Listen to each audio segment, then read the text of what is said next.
नमस्कार और the deep dive में आपका स्वागत है। आज हम एक ऐसी किताब पर बात करने वाले हैं जिसके बारे में लोग खुलकर बात करने से थोड़ा हिचकिचाते हैं। लेकिन छिपकर पढ़ते जरूर है। हाँ बिल्कुल, रॉबर्ट ग्रीन की 48 लॉज ऑफ पावर। ये किताब वाकई दिलचस्प है। कुछ लोग इसे जीनियस का काम मानते हैं तो कुछ इसे नैतिक रूप से खतरनाक समझते हैं। ये सत्ता और प्रभाव की एक डार्क आर्ट्स की गाइड बुक जैसी है। एकदम सही कहा। और आज हम पूरी किताब की चीरफाड़ नहीं करेंगे, बल्कि इसके एक सबसे जरूरी और शायद सबसे विवादास्पद नियम पर गहराई से उतरेंगे। अच्छा। हमारे पास इस किताब का एक सारांश है जो बूके पर उपलब्ध है, और साथ ही एक आलोचनात्मक लेख भी है जिसका शीर्षक है Why 48 Laws of Power Fails, Contradictions Revealed। तो एक तरफ है नियम की वकालत और दूसरी तरफ है उसकी तीखी आलोचना, और यही से मजेदार बनाता है। हमारा मिशन है नियम नंबर 5 को समझना। So much depends on reputation, guard it with your life। मतलब आपकी प्रतिष्ठा पर बहुत कुछ निर्भर करता है, जान देकर इसकी रक्षा करें। हम देखेंगे कि इसका मतलब क्या है, ये क्यों इतना शक्तिशाली माना जाता है, और क्यों क्यों यही नियम आपके पतन का कारण भी बन सकता है। प्रतिष्ठा यानी रेप्यूटेशन वाकई एक दो धारी तलवार है। सही तरीके से इस्तेमाल करें तो ये आपका सबसे बड़ा हथियार है, और गलत तरीके से तो ये आपको ही खत्म कर सकती है। तो चलिए इसी तलवार की धार को परखते हैं। नियम कहता है कि प्रतिष्ठा आपकी शक्ति की नींव है। इसका सीधे सा मतलब है कि आपकी इमेज आपसे पहले कमरे में दाखिल होती है। बिल्कुल लोग आपके बारे में जो सोचते हैं उसी से तय होता है कि वो आपके साथ कैसा व्यवहार करेंगे। बिल्कुल, ये सिर्फ अच्छा दिखने के बारे में नहीं है। रॉबर्ट ग्रीन के हिसाब से प्रतिष्ठा एक एक्टिव वेपन है। ये परसेप्शन का खेल है ना? हाँ, परसेप्शन। है ना कि रेपुटेशन एक मजबूत और निर्णायक इंसान की है तो लोग आपसे उलझने से पहले 2 बार सोचेंगे। आपकी आधी लड़ाई तो शुरू होने से पहले ही जीती जा चुकी होती है। हाँ, मतलब आपकी रेपुटेशन एक तरह से आपका कवच बन जाता है, एक इनविजिबल आर्मर। सही शब्द है। कोई आप पर हमला करने से पहले ही रुक जाता है। बुके के सारांश में एक उदाहरण भी है कि कैसे एक चालाक या बेरहम होने की रेपुटेशन दूसरों को आपसे दूर रखती है। तो आपको हर छोटी मोटी लड़ाई लड़ने की जरूरत ही नहीं पड़ती। आपकी साख ही आपके लिए ये काम कर देती है। और ये सिर्फ दुश्मनों को दूर रखने के लिए नहीं है।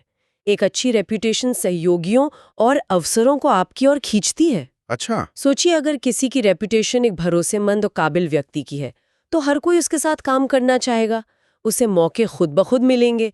तो ये एक मल्टीप्लायर की तरह काम करती है। मल्टीप्लायर, ये शब्द बहुत सही है। मतलब आपके काम वही रहते हैं, लेकिन एक मजबूत रेप्यूटेशन उनके असर को कई गुना बढ़ा देती है। एग्जैक्टली। एक सम्मानित व्यक्ति का एक छोटा सा सुझाव भी गंभीरता से लिया जाता है, जबकि एक अविश्वसनीय व्यक्ति की अच्छी सलाह भी नजरअंदाज कर दी जाती है। इसीलिए ग्रीन कहते हैं कि इस पर होने वाले किसी भी हमले से इसे बचाना बहुत जरूरी है। उनके अनुसार संदेह का एक छोटा सा बीज, एक अफवाह, आपकी सालों की बनाई हुई शक्ति की इमारत को गिरा सकता है। इसलिए हमलों का जवाब तुरंत और निर्णायक रूप से देना चाहिए। यहाँ तक तो सब ठीक लगता है, मतलब ये सुनने में बहुत पावरफुल और लॉजिकल लगता तो है। लेकिन मुझे हमारे दूसरे सोर्स, उस आलोचनात्मक लेख की एक बात खटक रही है। उस लेख में एक लाइन है जो इस पूरे विचार को सिर के बल खड़ा कर देती है। कौन सी लाइन? अपनी प्रतिष्ठा की जान देकर रक्षा करें, और हो सकता है कि आपकी प्रतिष्ठा ही आपकी जान ले ले। और यही इस नियम का सबसे बड़ा पैराडॉक्स है। ये एक जाल है जिसमें कई लोग फंस जाते हैं। एक मिनट, ये तो बिल्कुल उल्टी बात हो गई। एक तरफ जान देने को कहा जा रहा है और दूसरी तरफ कहा जा रहा है कि यही जान ले लेगी। इसे कैसे समझे, मतलब क्या है इसका? इसका मतलब ये है कि जब आप इस नियम को बिना सोचे समझे आंख बंद करके मानने लगते हैं तो ये आपकी ताकत नहीं बल्कि आपकी सबसे बड़ी कमजोरी बन जाता है। कमजोरी कैसे? आलोचक का तर्क है कि हर कीमत पर अपनी प्रतिष्ठा बचाने की कोशिश आपको 3 खतरनाक रास्तों पर ले जाती है। अच्छा, और वो रास्ते क्या हैं? पहला और सबसे आम रास्ता है अपनी गलतियां मानने से इनकार करना। सोचिए, अगर आपकी प्रतिष्ठा कभी गलती न करने वाले या परफेक्ट इंसान की बन गई है तो कोई भी चूक स्वीकार करना आपकी पूरी इमेज पर सीधा हमला होगा। तो आप क्या करेंगे? आप झूठ बोलेंगे, बहाने बनाएंगे, या शायद दूसरों पर इल्जाम डाल देंगे। बिल्कुल, आप अपनी प्रतिष्ठा को बचाने के लिए कुछ भी करेंगे। लेकिन लंबे समय में इसका क्या असर होता है? लोग आपको एक झूठे और अविश्वसनीय व्यक्ति के रूप में देखने लगते हैं, तो अपनी प्रतिष्ठा को बचाने की कोशिश में आप अपनी विश्वसनीयता ही खो देते हैं, जो प्रतिष्ठा की असली नींव होती है। तो आप अपनी इमेज बचाने के चक्कर में अपनी क्रेडिबिलिटी खो देते हैं। ये तो बहुत ही अजीब सौदा है। आप जिस चीज को बचा रहे हैं उसी की जड़ काट रहे हैं। यही विडंबना है। दूसरा खतरनाक रास्ता है जोखिम लेने से डरना, रिस्क अवर्जन। अच्छा। जब आपकी प्रतिष्ठा उत्तम होने पर टिकी हो, तो आप ऐसी कोई भी चीज करने से बचेंगे जिसमें असफल होने का थोड़ा सा भी खतरा हो। आप सुरक्षित खेलने लगते हैं। हाँ, और ग्रोथ तो रिस्क लेने से ही होती है। अगर आप सिर्फ सेफ खेलेंगे तो आप वहीं के वहीं रह जाएंगे। आप कुछ नया नहीं सीख पाएंगे और आखिरकार इर्रेलेवेंट हो जाएंगे। सही कहा। शक्ति और विकास अक्सर कैलकुलेटेड रिस्क लेने से ही मिलते हैं। असफलता का डर आपको आपकी प्रतिष्ठा का कैदी बना देता है और आपके विकास को पूरी तरह से रोक देता है। और मैं अंदाजा लगा सकता हूँ कि तीसरा रास्ता क्या होगा। आप दूसरों की राय के गुलाम बन जाते हैं ना? एकदम सही पकड़ा। आपकी प्रतिष्ठा इस बात पर निर्भर करती है कि दूसरे आपके बारे में क्या सोचते हैं। धीरे धीरे आपके सारे फैसले इस बात से तय होने लगते हैं कि लोग क्या कहेंगे, न कि इस बात से कि स्ट्रेटेजिकली क्या सही है। तो आप अपनी स्वायत्तता खो देते हैं। बिल्कुल। आपकी शक्ति का नियंत्रण आपके हाथ से निकलकर दूसरों की परसेप्शंस में चला जाता है, और इससे ज्यादा खतरनाक स्थिति कोई नहीं हो सकती। तो फिर क्या करें? क्या ये नियम बेकार है? इसे कचरे में फेंक दें, या इसे समझने का कोई और स्मार्ट तरीका है? क्या प्रतिष्ठा की रक्षा करना और अडेप्टेबल बने रहना दोनों एक साथ मुमकिन है? मेरे ख्याल से समस्या नियम में नहीं, बल्कि उसे अक्षरशः मानने में है, ब्लाइंडली फॉलो करने में है। अच्छा। आलोचनात्मक लेख भी यही कहता है कि इन नियमों को लागू करने के लिए सोशल और इमोशनल इंटेलिजेंस की जरूरत होती है। ये कोई गणित का फॉर्मूला नहीं है जिसे हर स्थिति में एक ही तरह से लगाया जा सके। तो संतुलन कैसे साधा जाए? एक तरफ हमें अपनी प्रतिष्ठा बचानी है, दूसरी तरफ हमें उसका गुलाम भी नहीं बनना है। संतुलन इस बात को समझने में है कि एक मजबूत प्रतिष्ठा का मतलब उत्तम या कभी गलती न करने वाला होना जरूरी नहीं है। तो फिर क्या है? एक मजबूत प्रतिष्ठा विश्वसनीय, सक्षम या लचीला होने पर भी बन सकती है। एक ऐसी प्रतिष्ठा जो कहती हो ये व्यक्ति गलतियां करता है लेकिन उनसे सीखता है और दमदार वापसी करता है, ये उस कभी गलती ना करने वाले की नाजुक प्रतिष्ठा से कहीं ज्यादा शक्तिशाली और असली हो सकती है। ये एक बहुत ही जरूरी पॉइंट है। तो प्रतिष्ठा को कांच की तरह नहीं बनाना चाहिए जो एक पत्थर से टूट जाए, नहीं, बल्कि स्टील की तरह बनाना चाहिए जो थोड़ा मुड़ सके लेकिन टूटे नहीं। एक लचीली प्रतिष्ठा और रेजिलिएंट रेपुटेशन। बिल्कुल। और यहीं पर हमें रॉबर्ट ग्रीन की किताब के दूसरे नियमों से भी इसे जोड़कर देखना चाहिए। जैसे एक और नियम है, win through your actions, never through argument. अपने कार्यों से जीतें, तर्क से नहीं।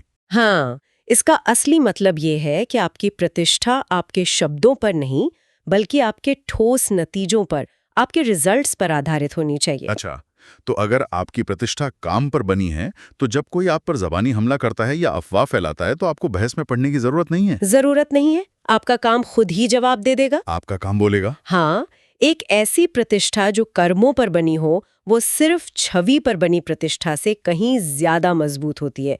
आप बहस करने के बजाय अपने काम को बोलने दे सकते हैं। लेकिन यहाँ भी एक विरोधाभास है जिसका जिक्र उस आलोचनात्मक लेख में किया गया है। एक और विरोधाभास? ये किताब तो विरोधाभासों से भरी हुई लगती है। यही तो इसकी खूबसूरती और खामी दोनों है। किताब का नियम 4 कहता है, always say less than necessary, मतलब हमेशा जरूरत से कम बोलें। हाँ, ये तो मैंने सुना है। जो लोग कम बोलते हैं उन्हें अक्सर ज्यादा गंभीर और बुद्धिमान माना जाता है। एक मिस्टीक बना रहता है। माना जाता है, लेकिन कई स्टडीज में इसका उल्टा पाया गया है। क्या मतलब? शोध से पता चला है कि जो लोग बैठकों में या समूहों में ज्यादा बोलते हैं, उन्हें अक्सर ज्यादा हैसियत यानी स्टेटस मिलता है। भले ही उनकी बातें उतनी महत्वपूर्ण ना हो। हाँ, भले ही उनकी बातें उतनी महत्वपूर्ण ना हो। ऐसा इसलिए होता है क्योंकि लोग बोलने को आत्मविश्वास और नेतृत्व से जोड़ते हैं। अरे वाह, तो रॉबर्ट ग्रीन यहाँ पर पूरी तरह से गलत हो सकते हैं। गलत या सही कहना मुश्किल है। ये दिखाता है कि ये नियम पत्थर की लकीर नहीं है। वे हर स्थिति में, हर कल्चर में, हर व्यक्ति के लिए काम नहीं करते। कंटेक्स्ट ही सब कुछ है। सही बात है। कभी कभी चुप रहना शक्तिशाली होता है और कभी कभी बोलना। बुद्धिमानी ये जानने में है कि कब क्या करना है। तो आज की इस गहरी पड़ताल का सार क्या निकलता है? एक तरफ नियम 5 कहता है कि प्रतिष्ठा ही सब कुछ है, ये आपकी सबसे कीमती संपत्ति है। हाँ, और ये सच भी है। इसे हल्के में नहीं लेना चाहिए। ये आपके प्रभाव की नींव है। लेकिन आलोचना हमें चेतावनी देती है कि इसे एक ऐसा किला न बनाएं जिसकी रक्षा में आप खुद ही कैद हो जाए। मतलब असली शक्ति एक ऐसी प्रतिष्ठा बनाने में है जो लचीली हो, जो मानवीय हो और जो असफलताओं और आलोचनाओं का सामना कर सके। बिल्कुल। एक ऐसी कांच की छवि बनाने में कोई ताकत नहीं है जो एक छोटे से पत्थर से बिखर जाए। बिल्कुल। असली शक्ति ऑथेंटिसिटी और रेजिलियंस में है, न कि एक झूठी और कठोर परफेक्शन में। एक ऐसी प्रतिष्ठा जिसे आप गलतियां स्वीकार करके, उनसे सीखकर और फिर से खड़े होकर बनाते हैं, वो कहीं ज्यादा टिकाऊ होती है। ये तो जिंदगी के लिए भी एक बहुत बड़ा सबक है, सिर्फ सत्ता के खेल के लिए नहीं। और अंत में एक विचार, शायद असली शक्ति अपनी प्रतिष्ठा की हर कीमत पर रक्षा करने में है ही नहीं। तो फिर किसमें? शायद असली शक्ति ये जानने में है कि कब अपनी प्रतिष्ठा को एक बड़े लक्ष्य के लिए दांव पर लगाया जाए। ये एक बहुत ही गहरा विचार है। मतलब कभी-कभी कुछ सही करने के लिए आपको अपनी इमेज की परवाह नहीं करनी पड़ती। हाँ, इतिहास ऐसे नेताओं, वैज्ञानिकों और कलाकारों से भरा पड़ा है जिन्होंने अलोकप्रिय फैसले लिए, अपनी प्रतिष्ठा को जोखिम में डाला, क्योंकि वे एक बड़े उद्देश्य में विश्वास करते थे। उन्होंने लॉन्ग टर्म इम्पैक्ट को चुना शॉर्ट टर्म पॉपुलैरिटी पर। एग्जैक्टली। तो एक सवाल जिस पर हमारे श्रोता सोच सकते हैं, वो प्रतिष्ठा जिसे आप कभी जोखिम में डालने को तैयार नहीं है, क्या वो वास्तव में आपकी शक्ति का स्रोत है, या वो एक सुनहरा पिंजरा है जो आपको उड़ने से रोक रहा है?